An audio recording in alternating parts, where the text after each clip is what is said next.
High, আজ video না, আজ একটা কথা শেয়ার করব তোমাদের সাথে। তোমরা যারা আমার মতো হার গয়না বিভিন্ন ধরনের ক্রাফটের জিনিস বানাও, তারা এটার সাথে রিলেট করতে পারবে। তো ব্যাপারটা হচ্ছে, আমি দুদিন আগে গিয়েছিলাম আমার বন্ধুর রবীন্দ্র জয়ন্তীর প্রোগ্রামে। আর সেখানে সমস্ত হার, যা যা ওর সমস্ত হার গয়না সব ছিল, সেগুলো সব আমিই বানিয়েছিলাম।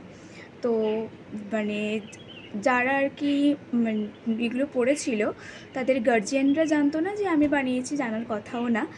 তো ওনারা সবাই বলাবলি করছিল নিজেদের মধ্যে যে এই জানিস তো, এটা যে বানিয়েছে না, খুব সুন্দর বানিয়েছে, আমার খুব পছন্দ হয়েছে।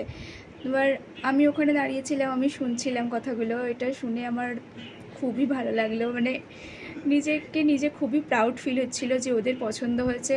এটা মানে আমার সামনে নয়, মানে অজান্তেই আমি এটা জানতে পেরেছি। তো এটা শুনে আমার খুবই ভালো লাগছিল। তোমরা যারা আমার মতো এই সমস্ত জিনিস বানাও আর এই ধরনের কমপ্লিমেন্ট পাও, তাদের কেমন লাগে নিশ্চয়ই আমার মতোই প্রাউড ফিল হয়। আর একটু মোটিভেট হও তোমরা, যে ঠিক আছে, আমি আরও বানাবো, আরও ভালোভাবে বানাবো। তো এটাই, যারা রিলেট করতে পারছো তারা অবশ্যই কমেন্টে হাই লিখো।